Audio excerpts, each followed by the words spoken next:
Okay, thanks, Carrie. Thanks, Mike. So a couple things that's really important is the goals that we had relative to the overall planning effort. We wanted to set forth a kind of graphic vision that helped us understand what it meant to have a plan for Southdale. We wanted to base the decisions on the working principles that had been developed by the work group. And we wanted to make recommendations on the intensity of new developments. And what that meant is that we needed a plan that would really help us kind of connect all the things together, both the attributes that were there and opportunities that we saw.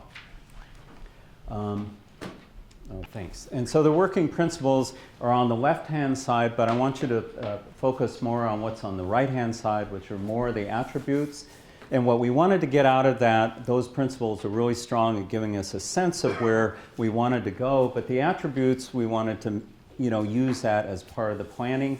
We wanted to encourage development. We wanted to focus on the public realm. We needed district parking, district energy, we think will come in the future, stormwater management. We wanted to improve new pedestrian connections and develop a sense of what the street grid might be. Today, there really isn't one.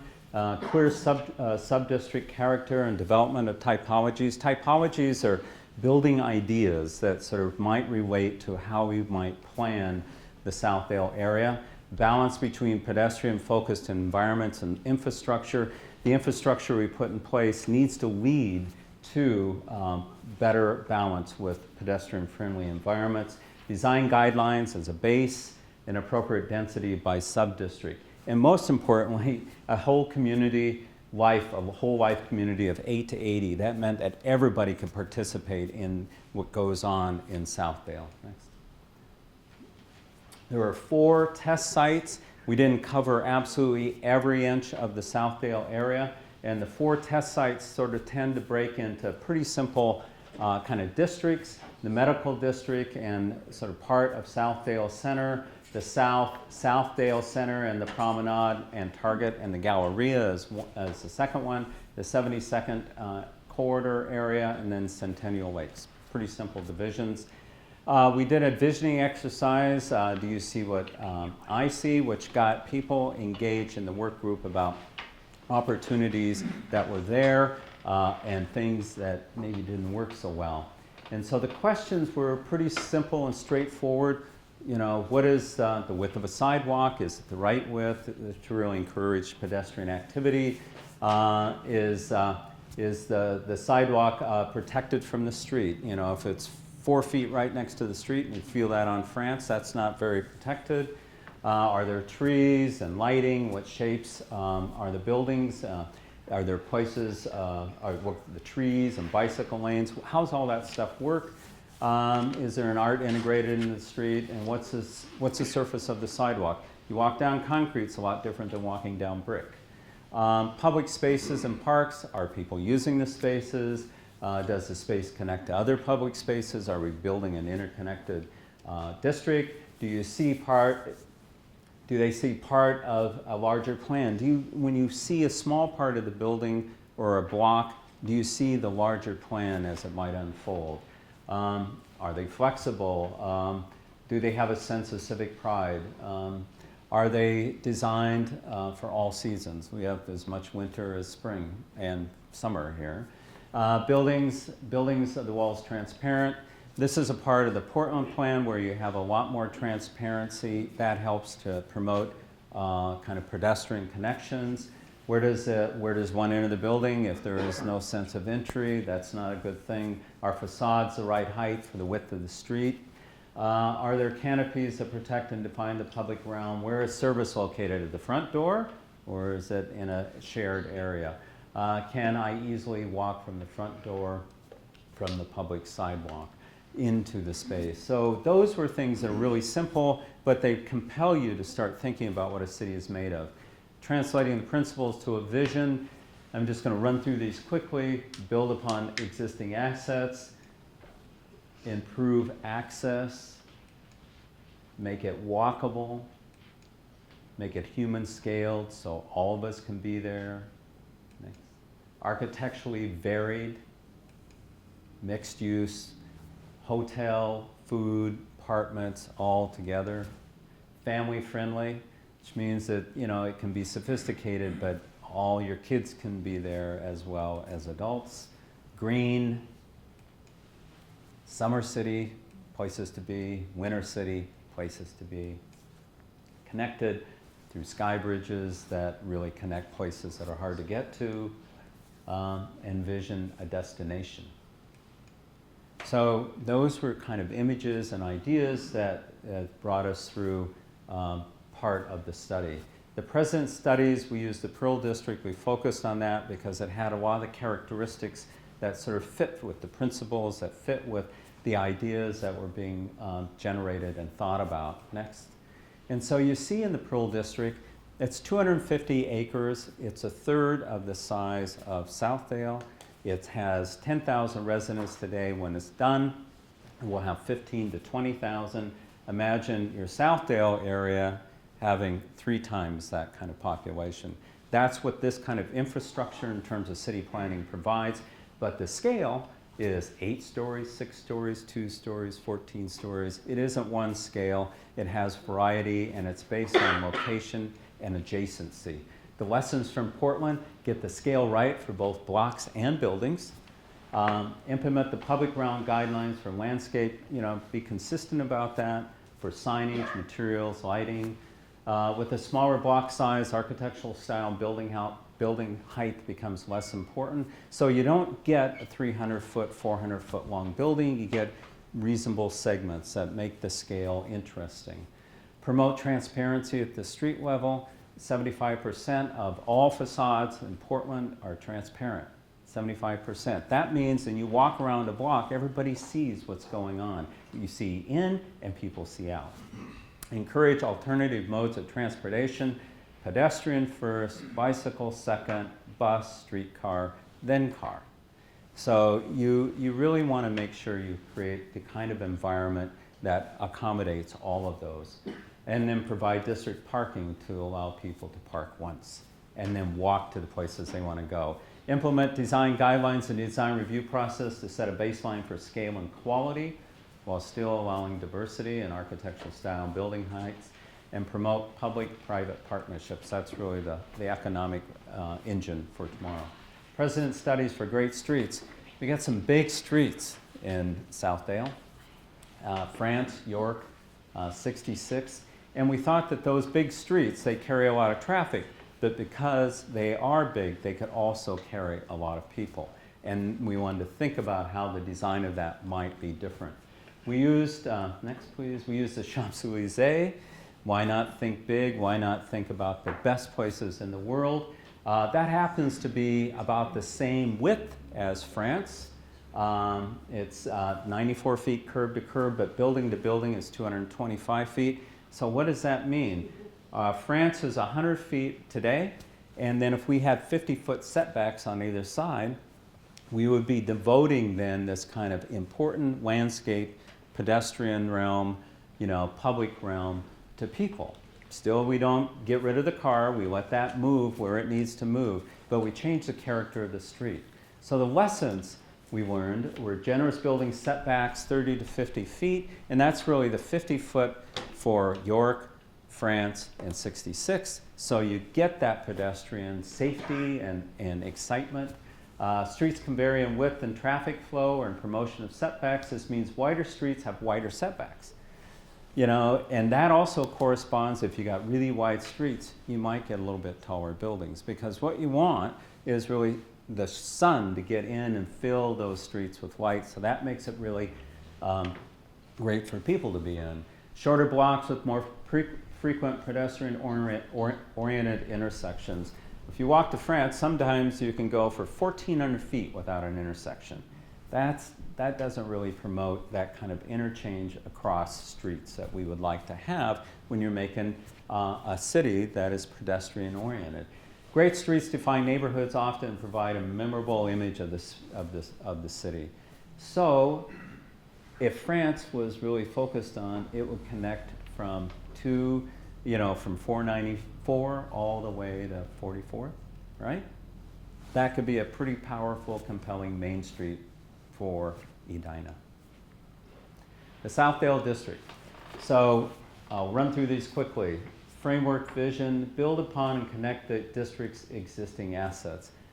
Centennial Lakes is fantastic. The promenade is coming. The Galleria is a great destination. The Southdale Center has all the things that most cities would die for.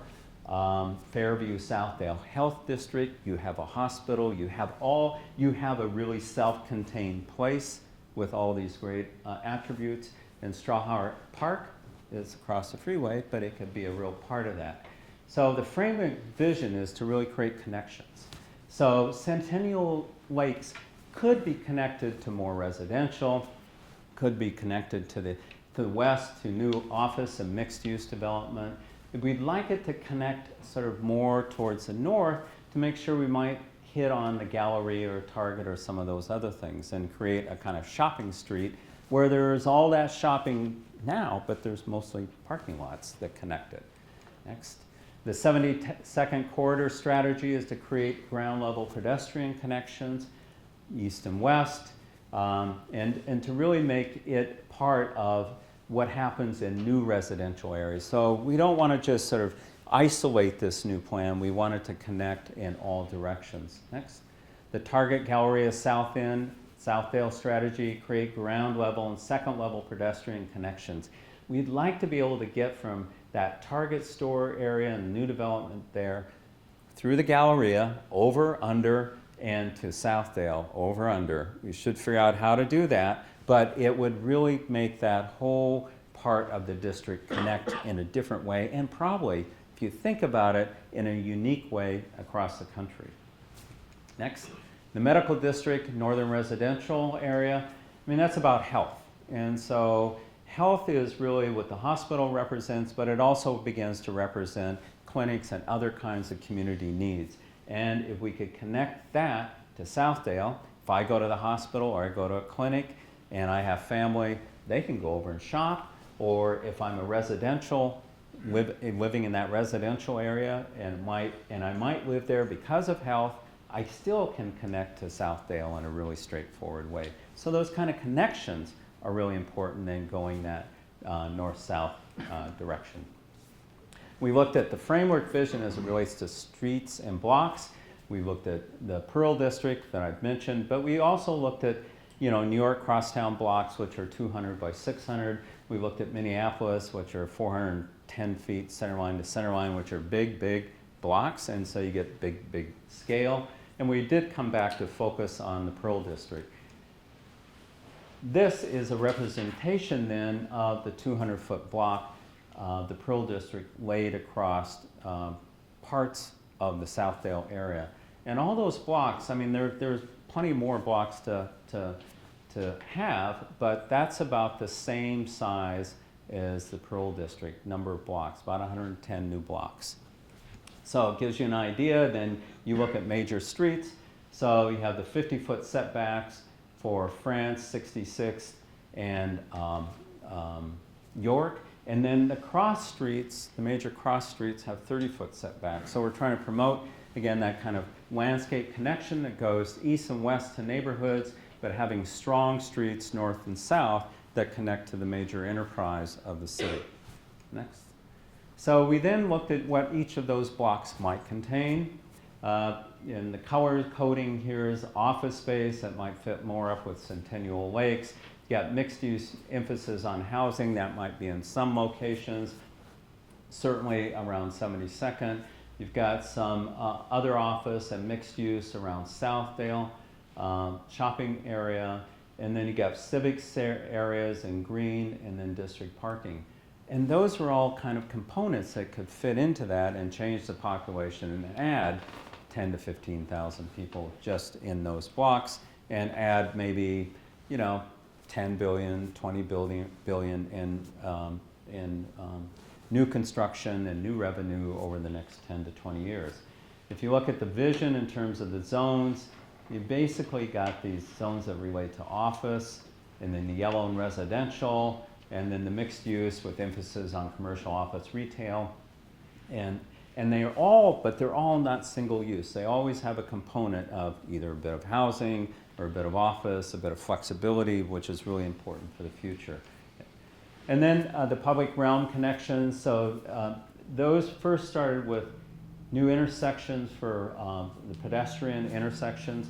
That was to try and begin to meter streets like France. So in yellow, those yellow ones are new pedestrian intersections. We've got the red ones. We want to add the blue ones. And so the network becomes interconnected from a point of view of how cars work, more streets, more choices, and that can help, and believe it or not, in terms of traffic flow.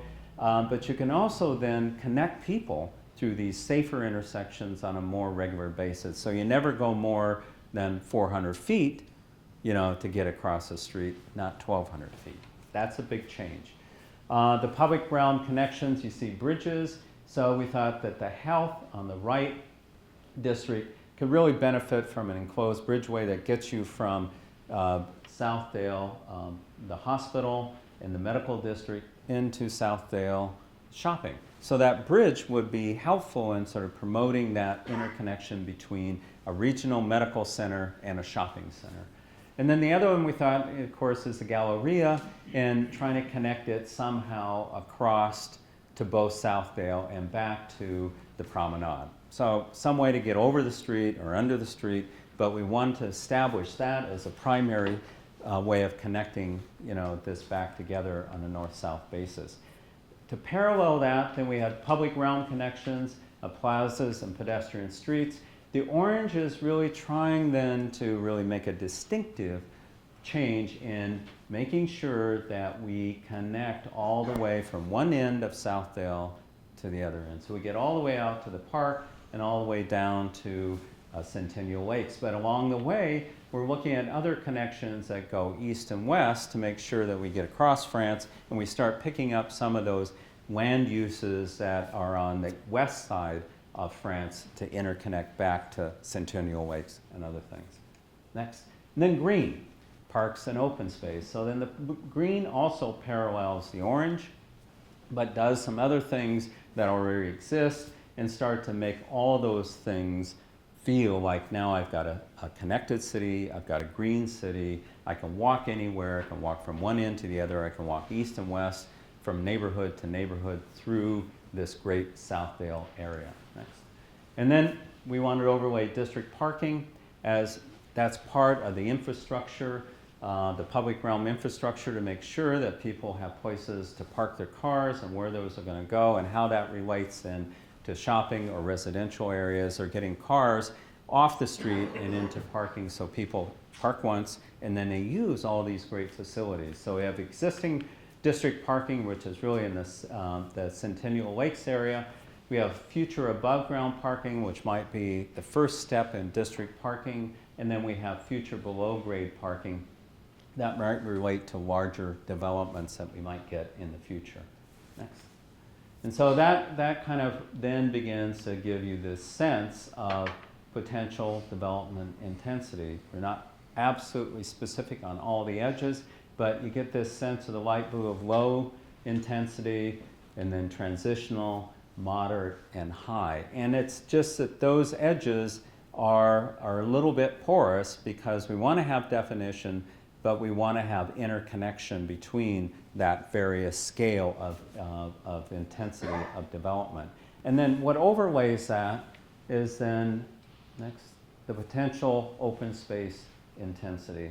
And so in low, you have more personal front yard kind of space, and that's what you see in the neighborhoods.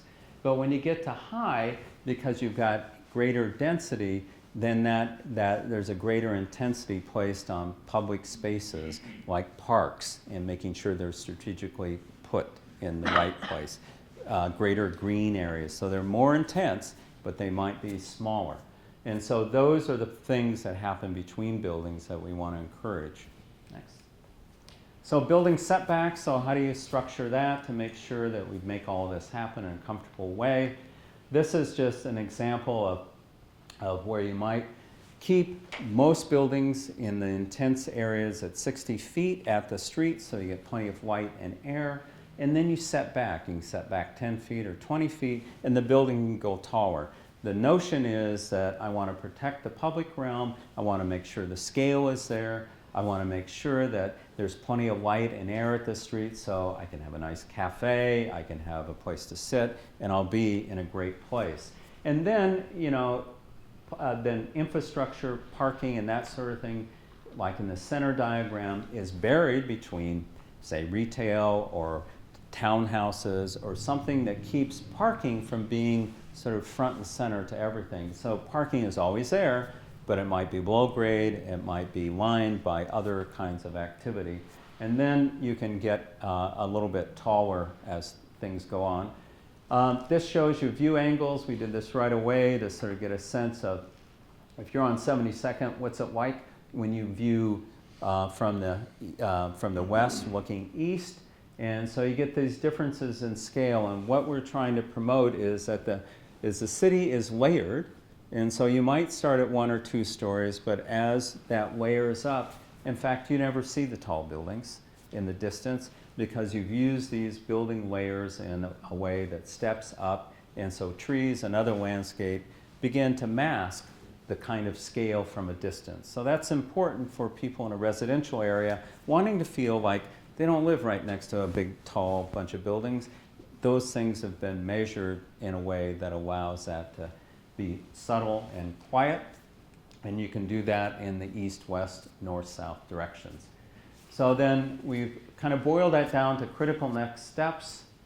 We thought that there are critical infrastructure improvements, and so we first looked at new intersections with the yellow dots that would help, you know, promote the kinds of changes in pedestrian movement that we've been talking about. We wanted, there's on 72nd, there are some stormwater issues, but so perhaps we can create a stormwater plan and a new street from 76th to 72nd that would really help mitigate some of the problems we have there. Want to extend the promenade through or under the Galleria or over. We wanted to create a new pedestrian, we wanted to improve the bridge over 62 in France so we could connect on, continue. There's a lot of great ways to do that, and we can work with MnDOT. We could change the way that street feels right there. Extend 65th Street to Xerxes, so we have another way out for the hospital and all the activity on that street. Extend Drew Avenue South to Berry Road. We want to get cross 66 in a couple of places. Then hopefully we can maybe get a land bridge over 62 to get to the park. Some of those things can really make a difference in terms of the way we see our environment. Next. And so critical development sites, National Car Rental site, huge gateway site, the Macy's site, a real opportunity to kind of change the character and connect in that area. The Southdale corner, there's where the water tank is. That's a great site. We've thought of it as really being the 100% site for development. The library site that's coming up soon, that's a great test. The medical retail site. I mean, there's just things to connect in that area that can be a much greater intensity. And then it comes back to district parking. You want to layer that into those opportunities. There's some places that might fit for a number of reasons, like where the Cub store is, to get some above grade district parking in there so development would work better. Or Target, you get some district parking above grade there. But then when we do these bigger developments, that's a chance to really get a lot more infrastructure in place, and that's an opportunity for the future. Next. So summary, and then Michael can go. Our vision is to create a transformative, vibrant, forward-looking, human-centered district. Change will continue to come to the Greater Southdale area. This is our opportunity to shape the growth with a healthy mix of building height and density and uses. We don't want one thing. We want all things to be in this district that make it feel energetic, make it feel new, make it feel transformative, make it extend for the next 50 years. We want development. Development can happen in a connected way. I mean, if you get the block system right, then you're doing a block at a block, and there's an interface between each one of them. And if those are measured every 200 feet, the interfaces will relate to each other. You can ask developers, architects, make sure you relate that building to that next building, because it isn't 400 feet away, it's 60 feet away or 80 feet away. And so that's how good cities, great cities, get built. By focusing on the public realm, we can create a sense, a place that promotes a walkable, healthy, safe environment. 8 to 80. We want our kids to be in those streets. We want our grandparents, I want to be in those streets. We all want to be in them, and so they need to be safe. They need to feel like a great place to hang out, a great place to have coffee, and it encourages people to come here. We want people to come and interact in this great social environment. All stakeholders and participants are stewards of the vision. That's what we are here for. We all want to be the stewards of this vision and push it forward because we want a great place in Edina. Edina has great places already. Southdale could be a really great place for you all. This is an evolving 50-year vision that is based on respect for community, support for ongoing change, and it will happen, with a clear focus on meeting the needs of current and future Edina residents.